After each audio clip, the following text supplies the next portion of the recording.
नमस्कार, DD news में आपका स्वागत है। मैं हूं चंद्रशेखर जोशी और आइए सबसे पहले आपको दिखाते हैं इस वक्त की हेडलाइंस। प्रधानमंत्री नरेंद्र मोदी बुधवार को महाराष्ट्र का करेंगे दौरा। पीएम नौसेना के 3 अग्रणी युद्धपोतों को राष्ट्र को करेंगे समर्पित। नवी मुंबई में एशिया के दूसरे सबसे बड़े इस्कॉन मंदिर का करेंगे लोकार्पण।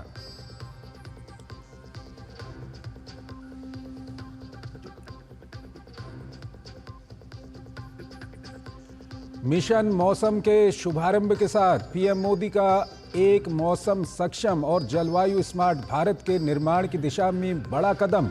आईएमडी के 150 साल को बताया आधुनिक विज्ञान और टेक्नोलॉजी की गौरवपूर्ण यात्रा का प्रतीक।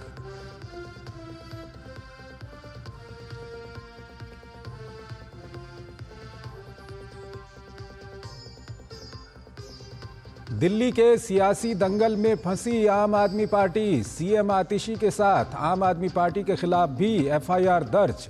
बीजेपी ने बोला हमला। आप और कुछ एनजीओज के रिश्तों पर केजरीवाल से मांगा जवाब।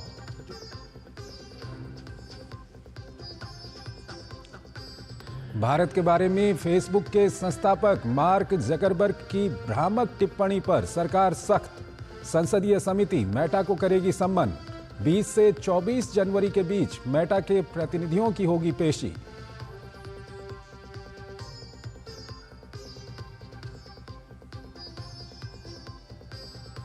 प्रयागराज महाकुंभ के पहले अमृत स्नान में उमड़ा आस्था का जनसैलाब। 3.5 करोड़ से अधिक संतों और श्रद्धालुओं ने अविरल निर्मल त्रिवेणी में लिया स्नान का पुण्य लाभ। विदेशी सैलानी भी अभिभूत।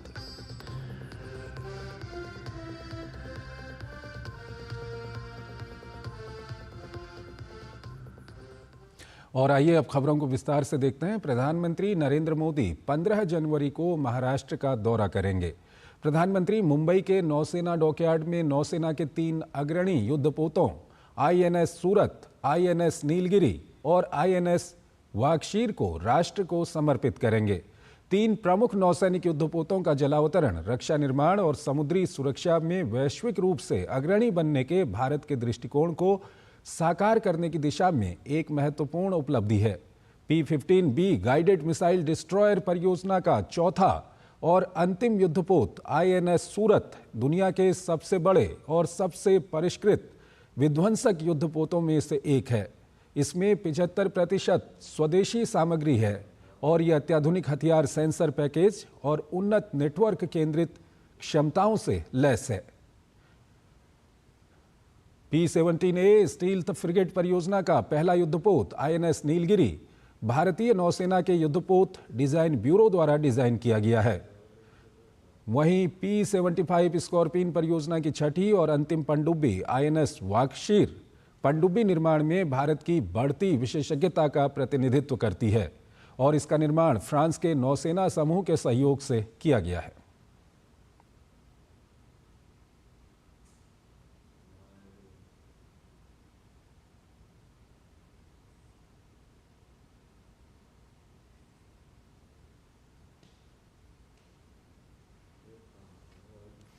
वहीं प्रधानमंत्री नरेंद्र मोदी बुधवार को महाराष्ट्र के नवी मुंबई में एशिया के दूसरे सबसे बड़े इस्कॉन मंदिर का लोकार्पण करेंगे।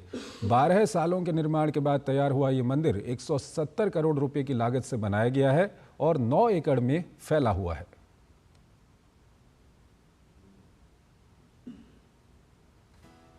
प्रधानमंत्री नरेंद्र मोदी बुधवार 15 जनवरी को नवी मुंबई के खारघर स्थित भव्य इस्कॉन मंदिर का उद्घाटन करेंगे।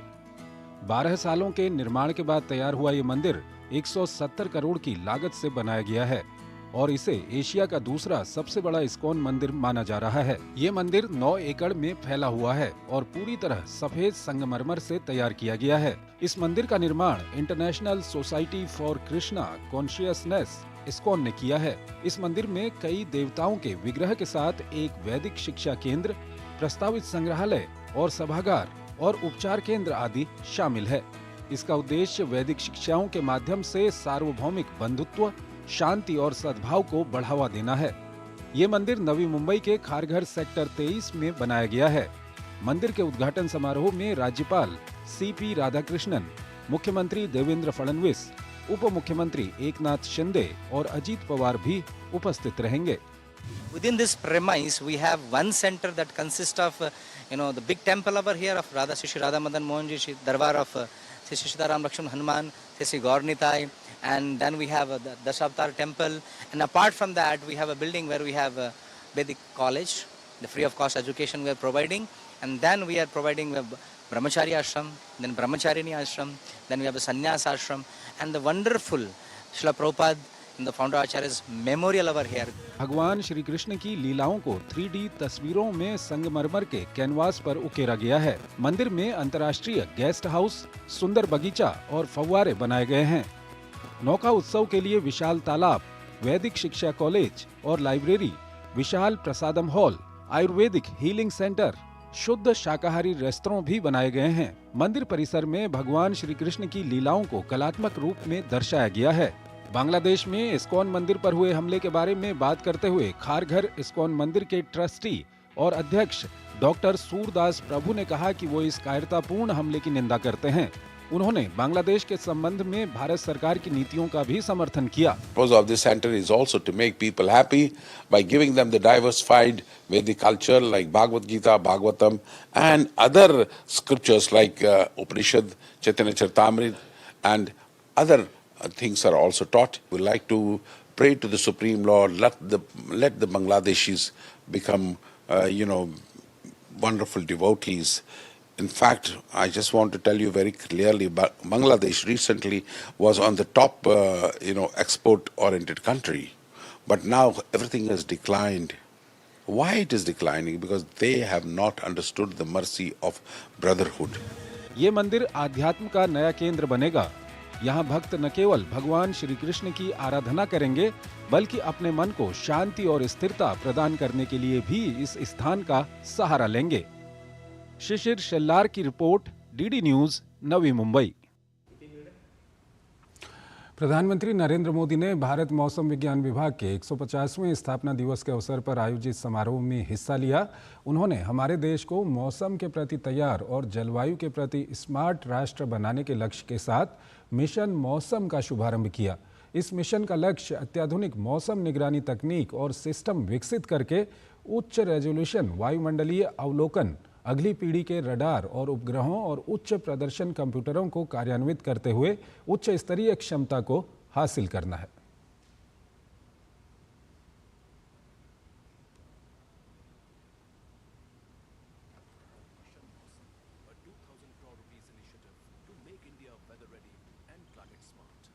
Mission Mosam uses cutting-edge tech, observing systems such as Doppler radars, vertical profilers, fusion of physics-based numerical models, and data-driven AI models, and supercomputers to revolutionize forecasting at various locations and time periods. From Nowcast, that is short-term real-time predictions, to seasonal predictions. India is not only leading the way in weather and climate sciences, but also shaping a resilient, sustainable future.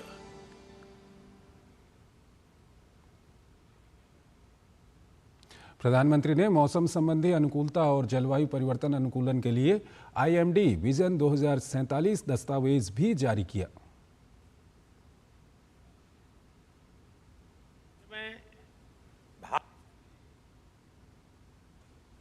भविष्य में भारत मौसम की हर परिस्थिति के लिए तैयार रहे।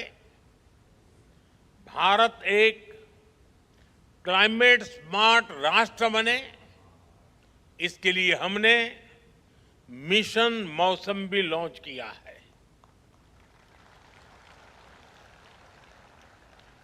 Mission मौसम सस्टेनेबल फ्यूचर और फ्यूचर रेडीनेस को लेकर भारत की प्रतिबद्धता का भी प्रतीक है।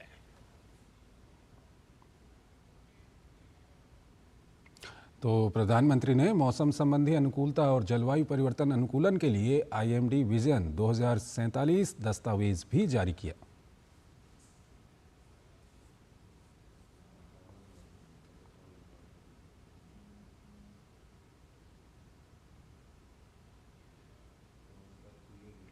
प्रधानमंत्री नरेंद्र मोदी ने कार्यक्रम के दौरान एक डाक टिकट और स्मारक सिक्के के साथ ही डिजिटल कॉफी बुक का भी लोकार्पण किया।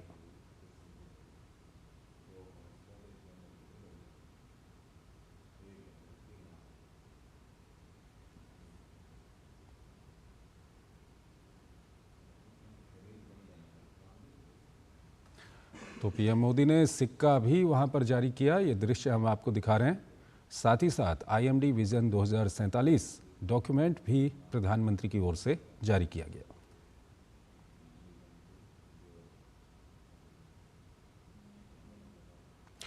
दिल्ली विधानसभा चुनाव में चुनाव आचार संहिता के उल्लंघन पर मामले दर्ज होने लगे हैं। आम आदमी पार्टी और मुख्यमंत्री आतिशी पर सरकारी गाड़ी के प्रचार के लिए दुरुपयोग का मामला दर्ज हो गया है। तो आम आदमी पार्टी द्वारा पीएम मोदी और गृह मंत्री अमित शाह की तस्वीर से छेड़छाड़ को लेकर भी FIR दर्ज हुई है।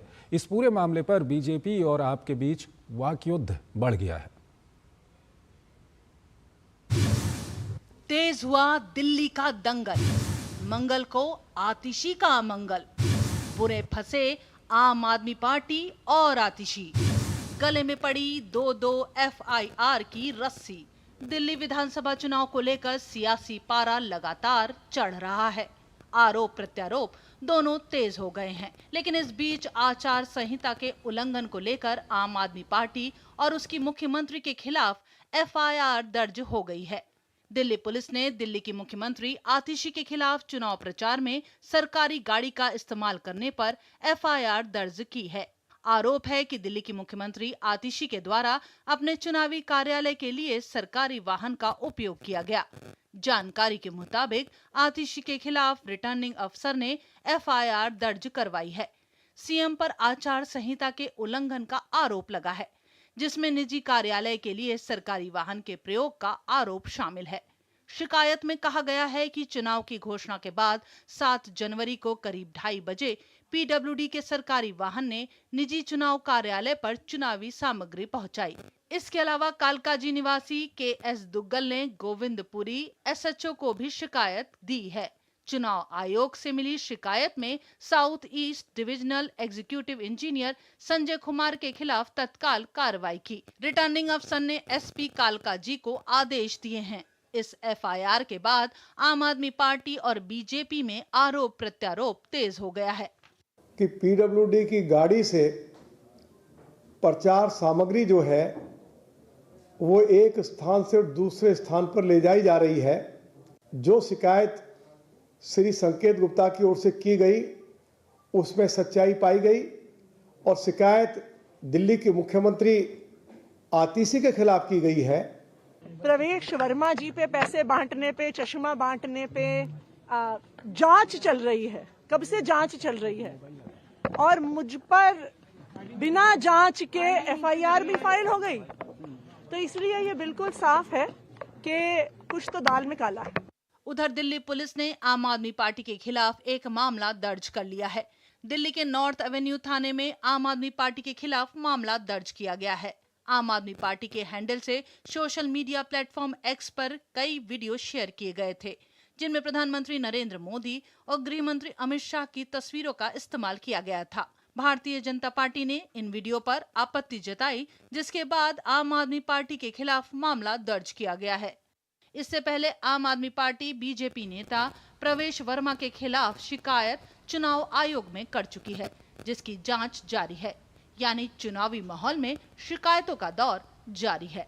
धीरज कुमार, अमरेंद्र गुप्ता और शैलेंद्र मिश्रा के साथ bureau report, DD news. Congress ने दिल्ली विधानसभा चुनाव के लिए अपने उम्मीदवारों की तीसरी लिस्ट जारी कर दी है, जिसमें 16 उम्मीदवारों के नामों की सूची जारी की गई है। प्रमुख उम्मीदवारों में मुंडका से धर्मपाल लकड़ा, हरिनगर से प्रेम शर्मा, RK पुरम से विशेष टोकस, ओखला से अरीबा खान और गोकलपुर से पार्टी ने ईश्वर बागड़ी को चुनावी मैदान में उतारा है।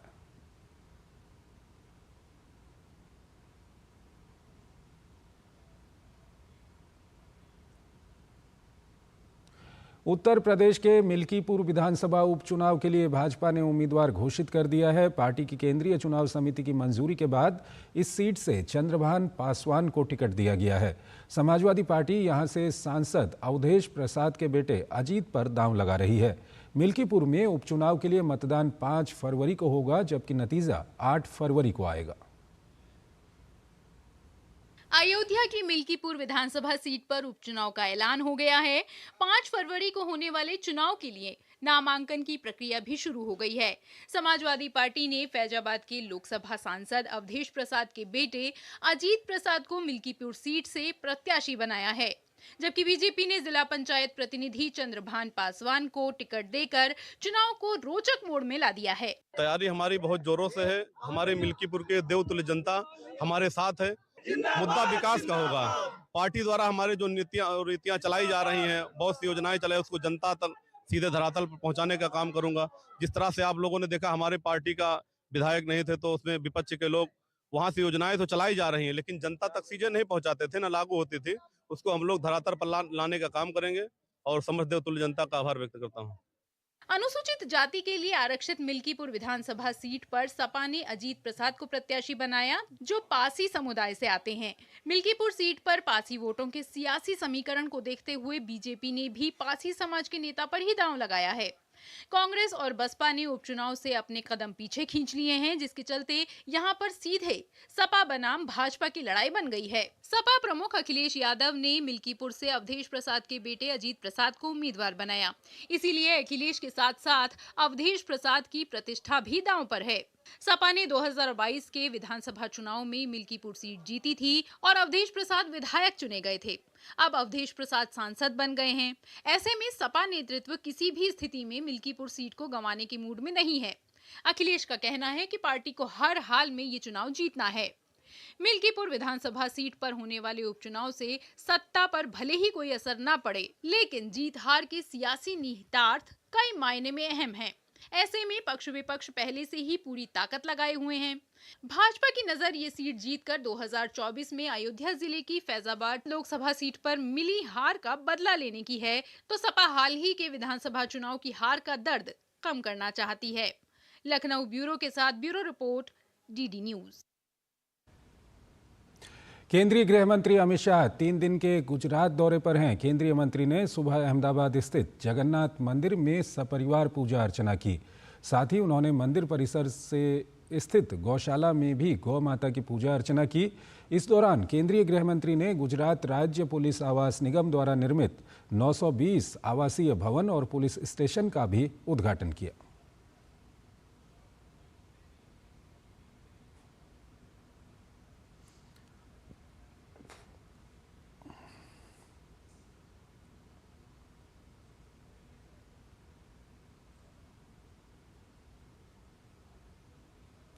तो राज्य पुलिस आवास निगम ने निर्मित किए हैं ये भवन और पुलिस स्टेशन। तो केंद्रीय गृह मंत्री अमित शाह दरअसल 3 दिन के गुजरात के दौरे पर हैं। उन्होंने अहमदाबाद स्थित जगन्नाथ मंदिर में पूजा अर्चना भी की और गौशाला में पूजा भी की।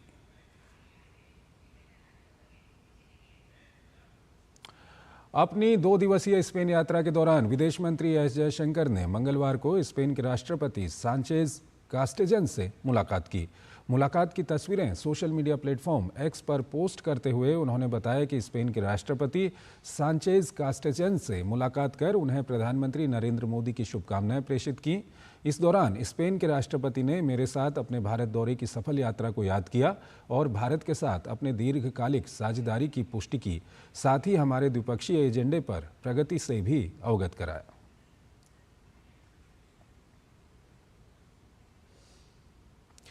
केंद्रीय कोयला एवं खान मंत्री जी किशन रेड्डी ने मोरक्को के ऊर्जा मंत्री लीला बेनाली के साथ द्विपक्षीय बैठक की। बैठक की तस्वीरें सोशल मीडिया प्लेटफॉर्म एक्स पर पोस्ट करते हुए जी किशन रेड्डी ने बताया कि आज सऊदी अरब की राजधानी रियाद में मोरक्को की ऊर्जा और सतत विकास मंत्री लीला बेनाली के साथ द्विपक्षीय बैठक हुई। बैठक के दौरान हमने भारत मोरक्को संबंधों को मजबूत करने पर चर्चा की। इसके साथ ही दोनों देशों ने नवीकरणीय ऊर्जा सहित आपसी हित के क्षेत्रों में सहयोग बढ़ाने पर जोर दिया। भारत के 3 बैंक विश्व के सर्वाधिक मार्केट कैप वाले 25 बैंकों में शामिल हो गए हैं। इनमें HDFC बैंक, ICICI बैंक और स्टेट बैंक ऑफ इंडिया शामिल हैं। डेटा एनालिटिक्स और रिसर्च कंपनी ग्लोबल डेटा की रिपोर्ट में इसकी जानकारी दी गई है। दुनिया के शीर्ष 25 मार्केट कैप वाले बैंकों में HDFC बैंक की रैंकिंग 13वीं, ICICI बैंक की 19वीं और SBI की 24वीं है। गौरतलब है कि 2024 की चौथी तिमाही के अंत तक HDFC बैंक का मार्केट कैप 158.5 अरब डॉलर, ICICI बैंक का 105.7 अरब डॉलर, SBI का 82.9 अरब डॉलर रहा। रिपोर्ट में बताया गया है कि भारतीय बैंकों की स्थिति मजबूत बनी हुई है।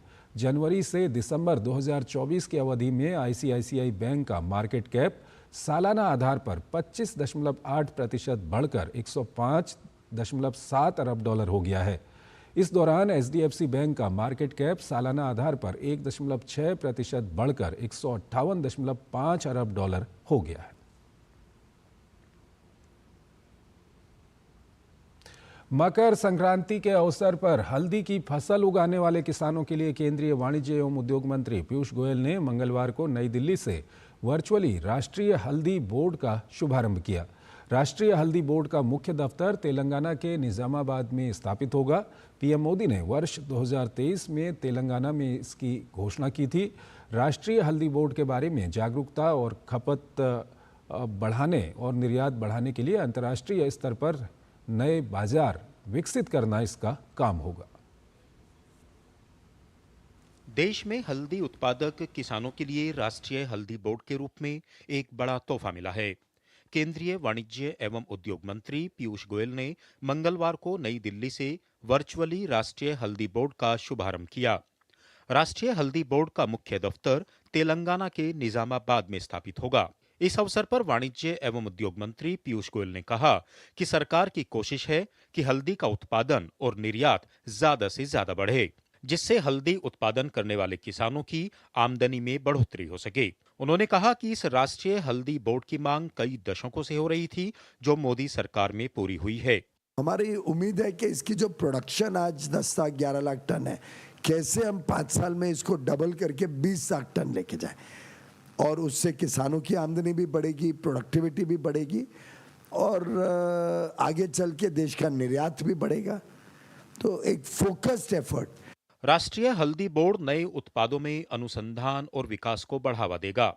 बोर्ड की गतिविधियां हल्दी उत्पादकों की बेहतर भलाई और समृद्धि में योगदान देंगी, जिससे उत्पादकों को उनकी उपज के लिए बेहतर कीमत मिलेगी।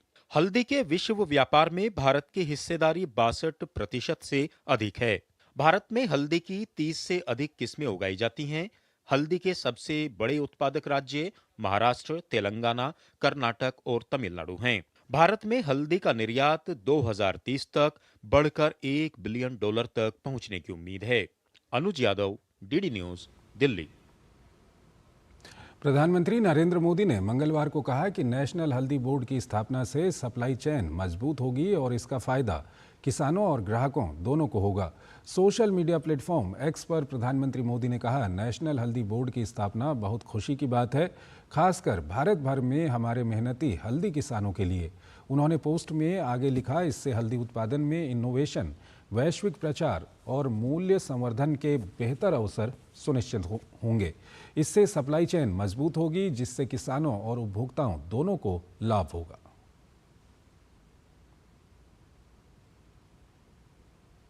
राष्ट्रीय स्वयंसेवक संघ प्रमुख डॉक्टर मोहन भागवत ने इंदौर में एक कार्यक्रम में कहा कि भारत के सच्चे स्वतंत्रता की प्रतिष्ठा अयोध्या में राम मंदिर में राम की मूर्ति की प्राण प्रतिष्ठा के साथ हुई है।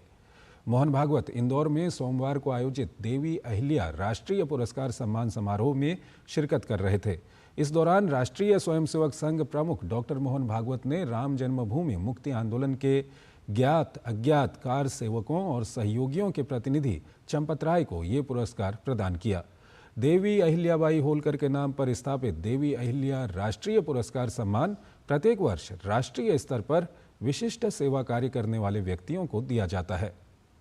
इस सम्मान समारोह में संघ प्रमुख डॉक्टर मोहन भागवत ने कहा कि राम जन्मभूमि यज्ञ से अयोध्या में राम मंदिर तो बन गया है, अब भारत के नागरिकों के मन में भी मंदिर बनाना है। उन्होंने कहा कि देवी अहिल्या की पवित्र धरती और राम का स्मरण करके हम चिंतन करें कि हमें अपने देश को कैसा बनाना है। इस अवसर पर चंपत राय ने कहा कि ये सम्मान राम जन्मभूमि आंदोलन को सफल बनाने वालों का है।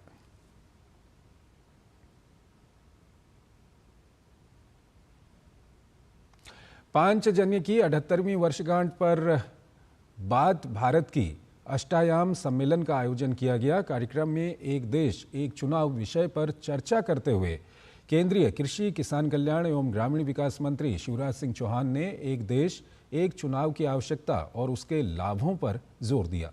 उन्होंने कहा कि एक देश एक चुनाव मतलब एक ही दिन चुनाव नहीं है। उन्होंने कहा कि बार बार चुनावों से देश के विकास कार्य प्रभावित होते हैं। एक साथ चुनाव का आयोजन न केवल प्रशासनिक भार को कम करेगा बल्कि विकास कार्यों की निरंतरता भी सुनिश्चित करेगा।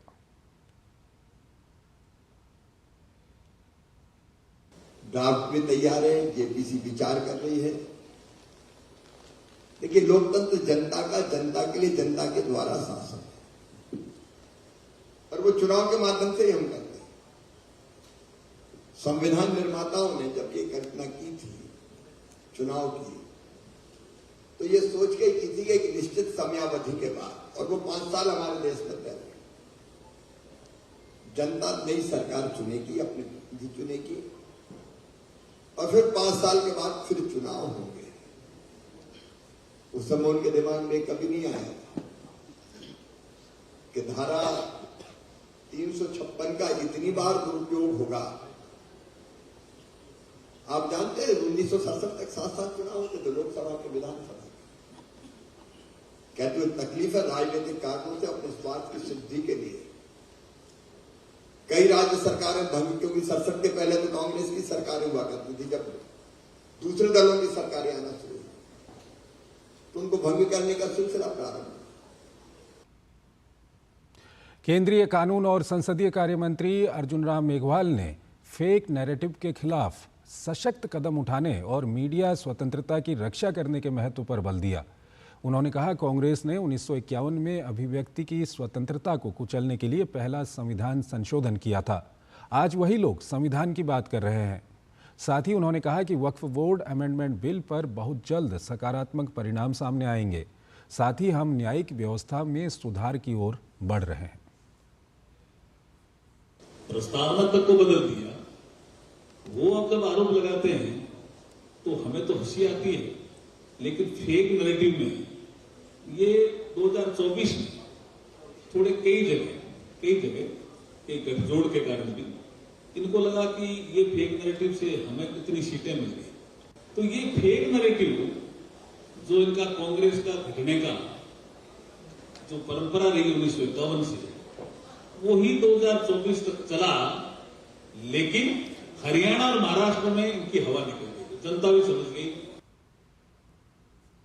सम्मेलन के दौरान केंद्रीय संस्कृति मंत्री गजेंद्र सिंह शेखावत ने भारतीय संस्कृति के पुनर्जागरण और अयोध्या में राम मंदिर के पुनर्निर्माण के ऐतिहासिक महत्व पर प्रकाश डाला। उन्होंने कहा, पिछले 500 वर्षों से भारत की सांस्कृतिक चेतना के सूर्यास्त की यात्रा समाप्त हो गई है। अयोध्या में राम मंदिर के निर्माण के साथ भारत का सौभाग्य फिर से उदित हुआ है। उन्होंने प्रधानमंत्री नरेंद्र मोदी के नेतृत्व में भारतीय संस्कृति को वैश्विक मंच पर स्थापित करने के प्रयासों की भी सराहना की। और आइए अगली खबर की ओर आपको लिए चलते हैं। भारतीय सेना प्रमुख जनरल उपेंद्र द्विवेदी ने महाराष्ट्र के पुणे स्थित आर्टिफिशियल लिम्ब सेंटर का दौरा किया। इस दौरान सेना प्रमुख ने आर्टिफिशियल लिम्ब सेंटर में बने नए लिम्ब ट्रेनिंग लैब का उद्घाटन किया। साथ ही उन्होंने केंद्र की अत्याधुनिक सुविधाओं का दौरा किया और कृत्रिम अंग देखभाल में हो रही नवीनतम प्रगति को भी देखा। ये केंद्र कृत्रिम अंगों की देखभाल के लिए नवीनतम प्रगति से लैस है। इसके अलावा केंद्र में अत्याधुनिक कंप्यूटर सहायता प्राप्त डिजाइनिंग और निर्माण कार्यशालाएं भी मौजूद हैं।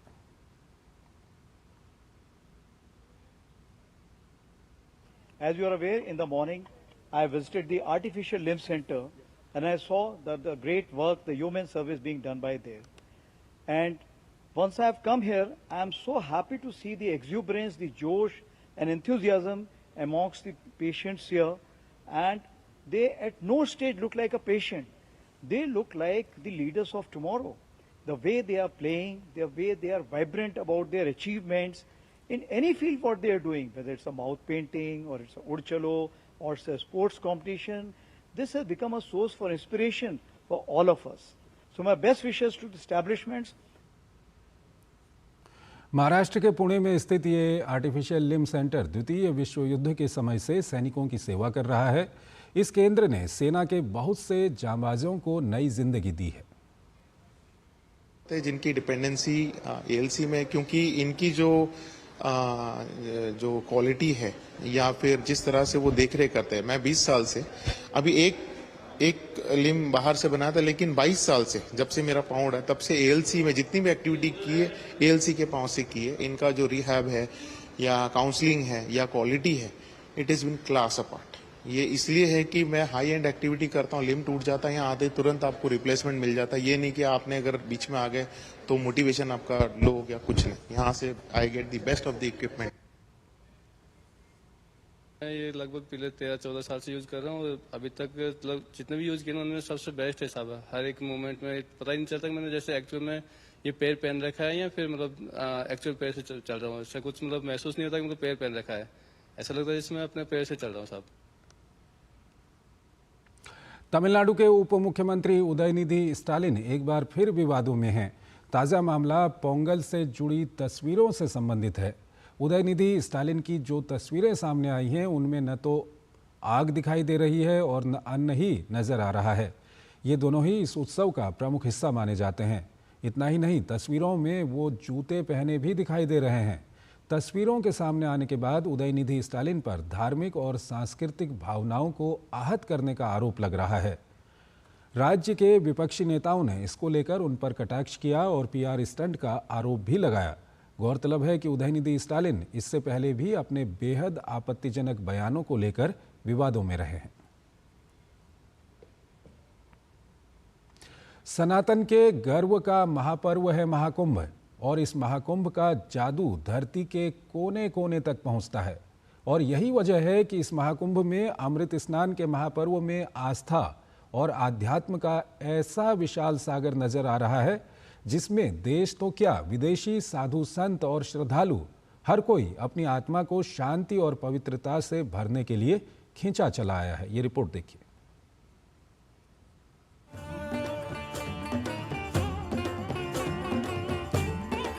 मकर संक्रांति के दिन महाकुंभ में पहले अमृत स्नान का फल चखने के लिए गंगा, यमुना और सरस्वती के पावन संगम पर लाखों श्रद्धालु भक्ति के रंग में रंगे नजर आए। यहाँ हर तरफ एक अलौकिक ऊर्जा का संचार है, जहाँ देश ही नहीं बल्कि विदेश से भी लोग इस अद्भुत आध्यात्मिक अनुभव के साक्षी बनने के लिए पहुंच रहे हैं। महाकुंभ में आने वाले श्रद्धालुओं में दुनिया के कई देशों से आए साधु, सन्यासी और भक्त भी शामिल हैं।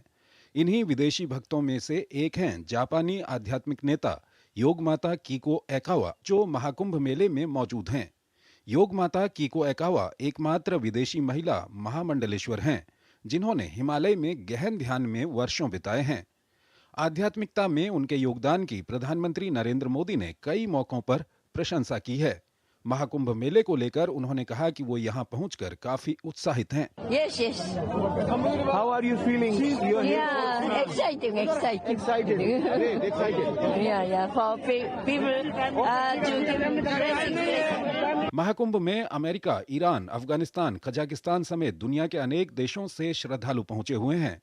अमेरिका से महाकुंभ में आए श्रद्धालु पावला ने जहां इस महापर्व में भाग लेने पर अपनी खुशी व्यक्त की। मकर संक्रांति के पावन दिवस पर मैं सोच रही थी संगम के जल में डुबकी लगाकर कि मैंने क्या किया मेरे पुराने जन्म में।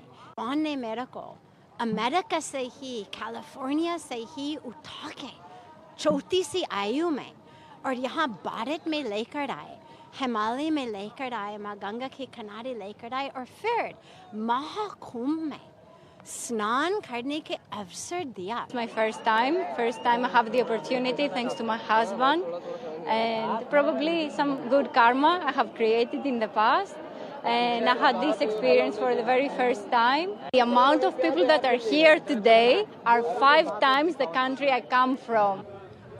I feel very fortunate to participate in this Mahakumbh Mela, and also to participate in book distribution. We came here with this knowledge about Bhakti Yoga and about Sanatana Dharma, as to really help the world to be in peace and be happy. Mahakumbh मेले ने न केवल भारत की समृद्ध सांस्कृतिक और आध्यात्मिक विरासत को प्रदर्शित किया है, बल्कि दुनिया भर के लोगों को एक साथ आने और देश के गर्मजोशी भरे आतिथ्य का अनुभव करने के लिए एक मंच भी प्रदान किया है। ये हमारी सनातन संस्कृति और आस्था का जीवंत स्वरूप है। Bureau report, DD news. संगम नगरी प्रयागराज में चल रहे महाकुंभ में देश विदेश से आए करोड़ों श्रद्धालुओं ने पवित्र अमृत स्नान में हिस्सा लिया। इस मौके पर ऋषिकेश स्थित परमार्थ निकेतन आश्रम के आध्यात्मिक प्रमुख स्वामी चिदानंद सरस्वती ने महाकुंभ मेले की भव्यता का जिक्र करते हुए कहा कि इसे संस्कृति और विज्ञान का अद्भुत संगम इसको बताया। उनसे खास बातचीत की हमारे संवाददाता अश्विनी मिश्रा ने। प्रयागराज की पुण्य धरती से आप सभी का स्वागत है। मैं हूं अश्विनी कुमार मिश्र। प्रयागराज, तीर्थराज प्रयागराज, जहां पर विश्व का सबसे बड़ा समागम शुरू हो चुका है। भारत भारतीयता सनातन संस्कृति का शाश्वत महापर्व शुरू हो चुका है, शुभारंभ हो चुका है, एक अमृत स्नान हो चुका है और पूरी दुनिया के आकर्षण का केंद्र बिंदु तीर्थराज प्रयाग बन चुका है। महाकुंभ के क्या है आध्यात्मिक पक्ष, क्या है आर्थिक पक्ष, क्या है सामाजिक पक्ष और क्या है वैश्विक पक्ष, इसी को जानने के लिए हमारे साथ यहां पर स्टूडियो में बेहद खास संत शिखर पुरुष स्वामी चिदानंद सरस्वती जी महाराज मौजूद है। बहुत बहुत स्वागत स्वामी जी आपका। महाराज जी, पूरी दुनिया कहीं ना कहीं मुदित है, प्रमुदित है, विस्मित है, आश्चर्यचकित है जब वो देखती है कि ऐसा शांतिपूर्ण समागम, और वो भी आज से नहीं, सहस्रों साल से, सहस्राब्दियों से। कैसा आज का अमृत स्नान आपने देखा, कैसा अब का कुंभ आप देख रहे हैं? मुझे तो लगा ये केवल अमृत स्नान नहीं बल्कि सनातन को अमर कर देने वाला स्नान था। कई बार लोग सोचते ही रह जाते हैं, वाह क्या बात है, और हमारे यहाँ तो पूरे विश्व से लोग आए हुए हैं। जब मेरे साथ वो स्नान करने के लिए गए, वो दंग रह गए कि ऐसा भी हो सकता है। मुझे बोले, wow India, what a great country, a culture of spirituality and science and culture of masses. और मासेस में भी इतने सारे लोग, इतने लोग, उनको लगा ये कैसा कैसा देश है। और इस देश में किस तरह से लोग इतने हिल मिलकर रहते हैं, प्यार से रहते हैं, और वो भी एक डुबकी लग जाए। यहां तो 12 घंटे में कल 1.5 करोड़ लोगों ने स्नान किया जी, और आज तो आंकड़ा इतना ऊंचा चला गया। आखिर क्यों? Something is there. बस इसी का दर्शन कराने के लिए हमारे देश के ऊर्जावान प्रधानमंत्री जी ने, ताकि पूरे विश्व को पता लगे ये केवल मेला नहीं बल्कि मेल बढ़ाने वाला मेला है, सबको मिलाने वाला मेला है। People are not gathered here, people are together. तो ये जो बात है ना, और यही मंत्र है अपने भारत का, टुगेदरनेस, जहां सबका समान, जो सब समान है, सबका सम्मान है। कहां गंगा जी ने पूछा, ए भाई कौन सी जात के हो? एकता और समरसता का कहीं ना कहीं ये महायज्ञ है। मैं तो कहता हूँ समता, समरसता, सद्भाव। केवल 3 नदियां नहीं, ये तीनों भाव भी यहाँ पर एक हो गए हैं। और ये भीड़ की यात्रा नहीं है, ये तो भाव की यात्रा है। Headline to heartline. This is not a breaking news, this is a making news for India. और सकारात्मक का संदेश है महाराज जी। और एक और बात मैं कहूंगा, आपने बहुत अच्छी बात जो कही कि पश्चिम चकित है, मुदित है, प्रमुदित है, अचंभित है। उसके साथ साथ अगर देखें 200-300 साल पहले पश्चिम में लोग चर्चा करते थे कि सूर्य के चारों तरफ पृथ्वी घूमेगी, पृथ्वी चारों तरफ सूर्य घूमेगा। किसी ने सही बताया, उसको कोपरनिकस क्रांति कहा जाता है, रिवोल्यूशन कहा जाता है।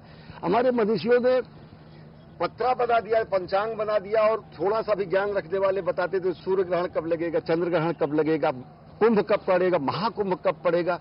इतनी बड़ी वैज्ञानिकता, इतनी बड़ी आध्यात्मिकता के साथ साथ कहाँ विश्व सोच नहीं सकता कि सौरमंडल का केंद्र कौन है, और कहां हमने बता दिया कि सूर्य की गति क्या है, बृहस्पति की गति क्या है।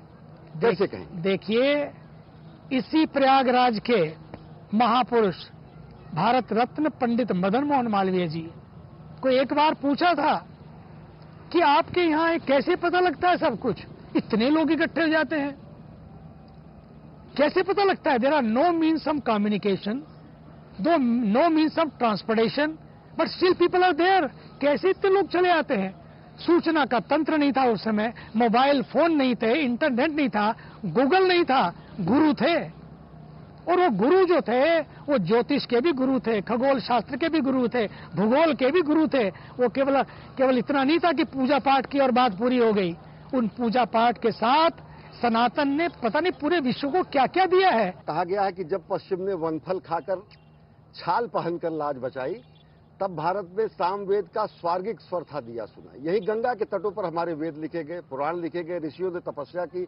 मनीषी भरद्वाज ऋषि तो यहीं पर, उनका बड़ा भारी विश्वविद्यालय था, वैमानिकी के वो सूत्रधार माने जाते हैं, वैज्ञानिक परंपरा के हमारे सूत्रधार माने जाते हैं। हमारा गणित, खगोल शास्त्र, विज्ञान, और दुनिया ये कहती है वो हमको डेमोक्रेसी सिखाती है, हमको ममता समता सिखाती है, तब जबकि यहाँ पर आके आदमी देखे तो वो हमारे रक्त में है, रक्त प्रवाह में है, हमारे सनातन प्रवाह में है। इस कुंभ में आके देखें क्या होती है समता और क्या होती है ममता। एक दूसरे को भोजन कराने के लिए कोई रिश्ता नहीं है खून का, कोई लेना देना नहीं है। आजकल तो रिश्ते भी किश्तों में होते हैं जी। नहीं जी। यहाँ कोई रिश्ता नहीं है, और उसके बाद भी लोग जिसको देखो, भाई साहब भोजन, चाय, भोजन, गरम गरम चाय ले, लेना नहीं देना नहीं। क्यों? वो जानते हैं इतनी दूर से कोई चलकर आया है, जो भी चलकर आया हो हमारा ही है, उनकी सेवा हो जाए बस हो गया हमारा काम। हमारी डुबकी तो लोगों की सेवा करना है।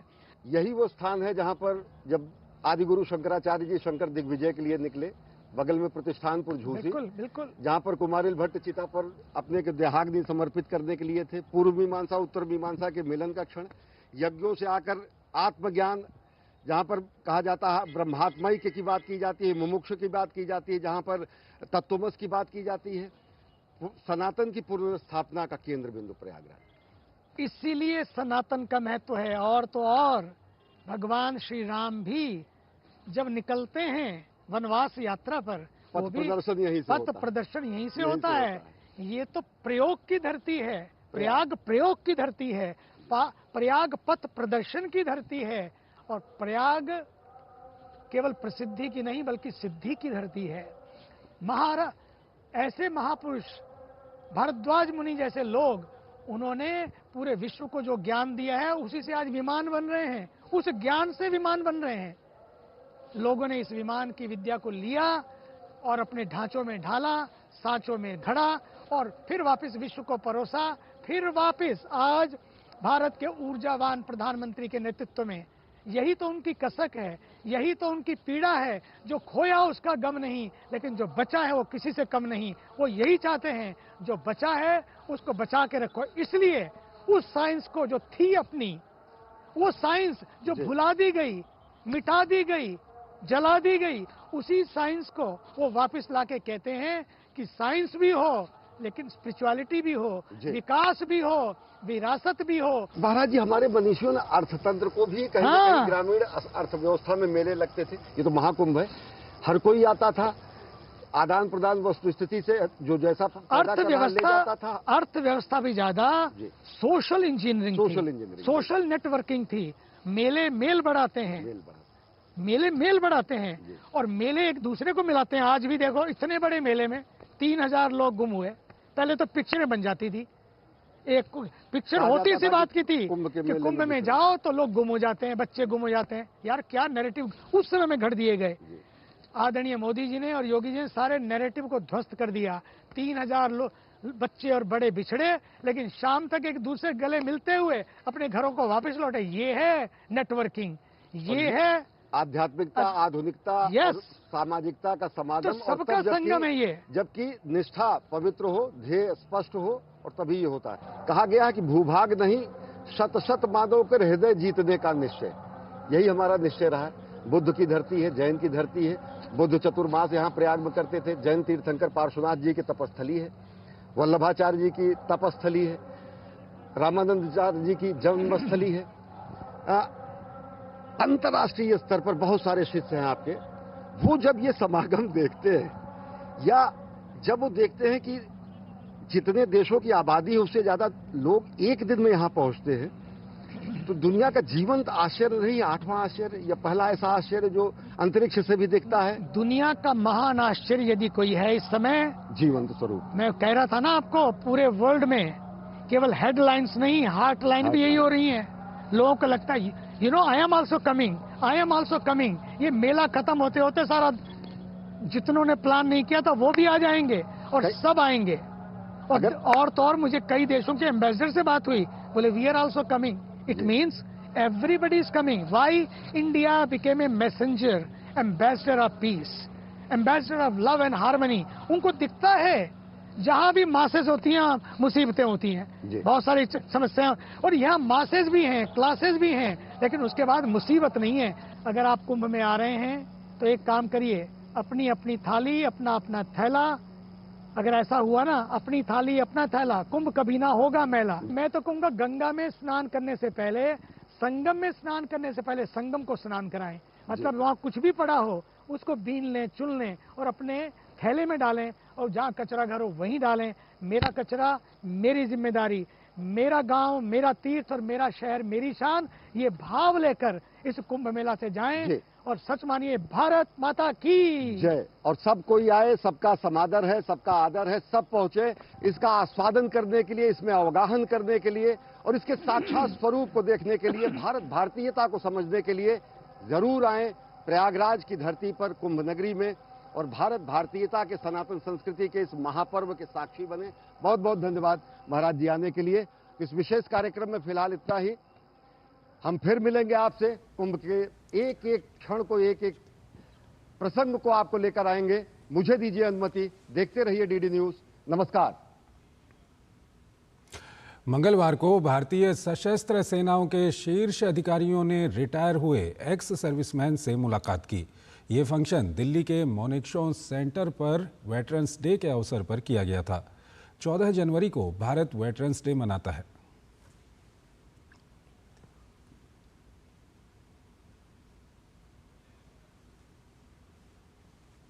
से जो हम करने जा रहे हैं कि हर चीज़ को एक ऑटोमेशन हो जाएगा, उसमें करप्शन कम हो जाएगा, उसमें डिलेस कम हो जाएंगे, but a big community and हमारा डेटा ऑल्सो, जिस तरह हम रखते हैं डेटा को, पहले रखते आए हैं, उसको कन्वर्ट करना डिजिटल फॉर्म में, दे विल बी इश्यूज। जिस तरफ हम जा रहे हैं वो सही तरफ है, वो मेरे को पक्का विश्वास है।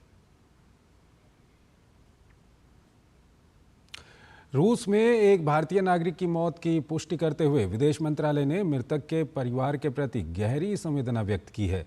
विदेश मंत्रालय की ओर से जारी एक बयान में कहा गया है कि रूसी सेना में शामिल एक भारतीय केरल निवासी युवक की मौत की खबर है, जबकि इसी तरह के एक अन्य भारतीय के घायल होने की खबर से हम वाकिफ हैं। मॉस्को में हमारा दूतावास परिवारों के संपर्क में है और हर संभव सहायता प्रदान की जा रही है। उन्होंने कहा कि पार्थिव शरीर को शीघ्र भारत लाने के लिए रूसी अधिकारियों के साथ बातचीत जारी है। विदेश मंत्रालय ने अपने बयान में कहा कि इस मामले को आज मॉस्को में रूसी अधिकारियों के साथ साथ नई दिल्ली में रूसी दूतावास के समकक्ष के सामने भी जोरदार तरीके से उठाया गया है। हमने शेष भारतीय नागरिकों की शीघ्र रिहाई की अपनी मांग भी दोहराई है। गौरतलब है कि मृत भारतीय नागरिक केरल का रहने वाला था और रूसी सेना में सेवा के लिए भर्ती किया गया था।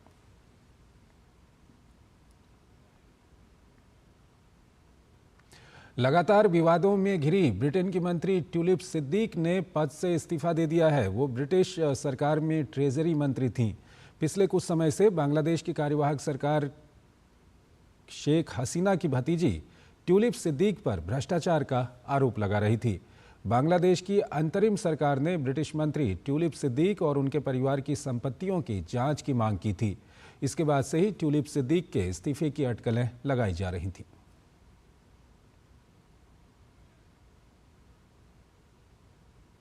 बीते कई महीनों से पड़ोसी देश बांग्लादेश में अस्थिरता का माहौल है, जिसके बाद से न सिर्फ वहां पर अल्पसंख्यकों पर हमले हुए, बल्कि कामचलाऊ सरकार हालात संभालने में नाकाम रही है। इस बीच बांग्लादेश में जल्द से जल्द चुनाव कराने की मांग तेजी से जोर पकड़ने लगी है, जिसके बाद मौजूदा केयरटेकर सरकार पर दबाव बढ़ गया है। बांग्लादेश में बढ़ती अस्थिरता, तेज हुई चुनाव कराने की मांग, अंतरिम सरकार पर बढ़ा दबाव। बांग्लादेश में बढ़ती राजनीतिक और आर्थिक अस्थिरता के कारण देश में चुनाव कराने की मांग तेज होती जा रही है। पूर्व प्रधानमंत्री खालिदा जिया की पार्टी ने मंगलवार को बढ़ती राजनीतिक और आर्थिक अस्थिरता का हवाला देते हुए कहा कि बांग्लादेश की अंतरिम सरकार को देश के व्यापक हित में अगस्त तक आम चुनाव करा लेने चाहिए। बांग्लादेश नेशनलिस्ट पार्टी के महासचिव मिर्जा फखरुल इस्लाम आलमगीर ने ढाका में पार्टी की स्थायी समिति की बैठक के बाद एक प्रेस कॉन्फ्रेंस के दौरान कहा, बीएनपी इस साल के मध्य में चुनाव चाहती है। उन्होंने कहा कि जितना अधिक चुनाव में देरी होगी, राजनीतिक और आर्थिक संकट उतना ही गहरा होगा। उन्होंने कहा कि जब चुनाव आयोग का गठन हो चुका है और चुनाव सुधार आयोग अपनी रिपोर्ट पेश करने वाला है, तो फिर चुनाव में देरी करने का कोई कारण नहीं। फखरुल इस्लाम ने कहा कि वे लंबे समय से कहते आ रहे हैं कि निर्वाचित सरकार के अलावा कोई विकल्प नहीं है, क्योंकि ये लोकतंत्र की आधारशिला है। सूत्रों के अनुसार बांग्लादेश में मोहम्मद यूनुस सरकार के दिन अब गिने जा चुके हैं। अमेरिका के समर्थन से बनी इस सरकार के भविष्य का फैसला डोनाल्ड ट्रंप के अमेरिकी राष्ट्रपति के रूप में शपथ लेने के 15 दिन बाद तय हो सकता है। खबरों के मुताबिक ट्रंप प्रशासन ने बांग्लादेश में राजनीतिक बदलाव का संकेत देते हुए बांग्लादेश नेशनलिस्ट पार्टी के वरिष्ठ नेताओं और बेगम खालिदा जिया के बेटे तारिक रहमान को वाशिंगटन बुलाने का फैसला लिया है। सूत्रों के अनुसार अगले महीने वाशिंगटन डीसी में होने वाले नेशनल ब्रेकफास्ट प्रेयर्स में ट्रंप प्रशासन ने बीएनपी नेताओं को भी आमंत्रित किया है। वाशिंगटन में बीएनपी नेताओं की ट्रंप प्रशासन के साथ बैठक के बाद ये संभावना मजबूत हो गई है कि अमेरिका बांग्लादेश में जल्द चुनाव कराने का दबाव बनाएगा। शेख हसीना के 5 अगस्त 2024 को देश छोड़ने के बाद से मोहम्मद यूनुस सत्ता पर काबिज हैं। तब से वो चुनाव टालने के लिए लगातार तमाम बहाने गढ़ रहे हैं। इस बीच यूनुस सरकार ने घरेलू असंतोष और आर्थिक विफलताओं से ध्यान भटकाने के लिए कट्टरपंथी तत्वों को हिंदू अल्पसंख्यकों के खिलाफ हिंसा भड़काने और भारत विरोधी भावनाओं को उकसाने का रास्ता चुना है। मोहम्मद यूनुस सरकार की नीतियों के कारण भारत और बांग्लादेश के रिश्तों में खटास दिखाई दे रही है। सूत्रों के अनुसार बांग्लादेश की बीजेपी भारतीय सीमा पर उकसाने वाली गतिविधियों को बढ़ावा दे रही है। अवैध घुसपैठ से लेकर सीमा पर बाड़ लगाने में बाधा डालने और बीएसएफ के जवानों के साथ झड़प करने तक ये सब सरकार के इशारे पर हो रहा है। Bureau report, DD news. स्वदेशी खेल खो खो विश्व कप के मंच पर अपनी चमक बिखेर रहा है। मिट्टी से शुरू हुआ ये खेल आज मैट पर खेला जा रहा है। मिट्टी से मैट तक के सफर की कहानी भी बेहद रोमांचक है। हमारे संवाददाता सुशील कुमार के साथ बातचीत में खो खो मैट के निर्माताओं ने बताया कि एक रबर मैट को मिट्टी जैसा स्पर्श देना चुनौतीपूर्ण था। एक समय में मिट्टी पर खेले जाने वाला खेल खो खो आज मैट पर आ चुका है और इस मैट को बनाने में किन बातों का ध्यान रखा गया और क्या है सफर, इस पर बात करने के लिए हमारे साथ मौजूद हैं अरविंद जी और अशोक जी। खो खो का जो खेल है एक समय में मिट्टी पर खेला जा रहा था और आज एक हम देख रहे हैं सामने शानदार मैट पर खेला जा रहा है। कैसे इस सफर की शुरुआत हुई? शुरुआत में खो खो का राष्ट्रीय खेल मिट्टी पे ही खेला जाता था। खो खो फेडरेशन बना, हमने समझा कि मैट में क्या क्या रिक्वायरमेंट है, क्या चीज़ें चाहिए। धीरे धीरे हमने उन चीज़ों को इम्प्रूव किया, समझा। डे बाय डे हमारी रिसर्च एंड डेवलपमेंट की टीम ने मैट्स को बनाया और जो भी उसमें सुधार, धीरे धीरे मिट्टी की फीलिंग देनी है, किस तरह से मिट्टी जैसी पकड़ देनी है, वो हमने मैट पे देना शुरू किया। जी बिल्कुल, आपने बताया जो मिट्टी की जो सौंदर्य से खुशबू है वो मैट पे भी आए, तो ये कैसे पॉसिबल हुआ है? जो इसका एक नरमाहट है, जो इसकी सॉफ्टनेस है, इसको आपने कैसे मेंटेन किया? मिट्टी में कितना सॉफ्टनेस होना चाहिए, उसकी कितनी डेंसिटी होनी चाहिए मिट्टी की, उसी के हिसाब से हमने उस सॉफ्टनेस को मैट में तब्दील किया और उसकी हार्डनेस को हमने और डेंसिटी को मैट पर लेके आए। यही हमारी R&D टीम का मेन काम था कि किस तरह से हम मिट्टी वाला टच मैट पे दें, क्योंकि कोई भी इंटरनेशनल इवेंट मिट्टी पे नहीं होते हैं। वो इंटरनेशनल इवेंट सारे के सारे मैट पे ही होते हैं, चाहे वो कोई भी खेल हो, खो खो हो, कबड्डी हो, ताइक्वांडो हो, तो मैट पे लाना उसको बहुत ज़रूरी था अगर इसको अंतर्राष्ट्रीय स्तर तक पहुंचाना था। खो खो के साथ साथ हमारा मैट भी बाहर जाएगा। आप ये मानते हैं कि इससे एक हमारे देश का जो मेक इन इंडिया का जो रीच है वर्ल्ड वाइड बढ़ रहा है? कोई भी ऐसा इंटरनेशनल प्रोडक्ट डेवलप करते हैं तो इंटरनेशनल रीच भी बढ़ती है। इस खेल को हम मैट पे लेके आए हैं तो उसमें हमें ये देख के बड़ी खुशी हो रही है कि हमारा एक सपना था जो साकार होने जा रहा है। अगर हम खो खो को अंतर्राष्ट्रीय स्तर पर ले गए हैं तो जाहिर तौर पर इससे जुड़ी हर एक चीज़ उस लेवल की होनी चाहिए। इसको मेंटेन करने के लिए आप क्या करते हैं? एक्सपर्ट्स हैं, चीफ कोच हैं, जनरल सेक्रेटरी हैं और यहाँ तक कि प्रेसिडेंट साहब हैं, वो समय समय पर हम लोग को डायरेक्शंस देते हैं कि हमें ये कुछ इम्प्रूवमेंट करनी है और हम उस इम्प्रूवमेंट को उनके कहे अनुसार अपने अथक प्रयासों से मैट को सुधार करने में हम लोग लगा देते हैं। जिस तरीके से मिट्टी का खेल आज अंतर्राष्ट्रीय स्तर पर मैट में पहुंचा है, कोशिश ये की गई है कि उस मैट में मिट्टी की नरमाहट और मिट्टी की सॉफ्टनेस बरकरार रखी जाए। कैमरामैन गौरव के साथ मैं सुशील कुमार, DT न्यूज़, दिल्ली। 2 बार की ओलंपिक पदक विजेता PV सिंधु ने इंडिया ओपन में अपने अभियान की शुरुआत शानदार अंदाज में की है। प्रतियोगिता की महिला एकल के शुरुआती मैच में PV सिंधु ने चीनी ताइपे की सुंग शुओ युन को 21-14, 22-20 के अंतर से हराकर प्री क्वार्टर में प्रवेश कर लिया। महिला युगल मैच में त्रिशा जॉली और गायत्री गोपीचंद पुलेला का सफर पहले ही दौर में समाप्त हो गया। भारतीय जोड़ी को जापान की अरिसा इगाराशी और अयाको सुकुरामोटो की जापानी जोड़ी के हाथों करीबी अंतर से हार झेलनी पड़ी। वहीं पुरुषों की युगल जोड़ी सात्विक साईराज रंकीरेड्डी चिराग शेट्टी ने मलेशिया के मैन वे चोंग टी काई बुन के खिलाफ राउंड ऑफ 32 मुकाबले में 23-21, 19-21, 21-16 से जीत हासिल करके प्री क्वार्टर फाइनल में प्रवेश किया। तो इस बुलेटिन में फिलहाल इतना ही। आप बने रहिए DD न्यूज़ के साथ। नमस्कार।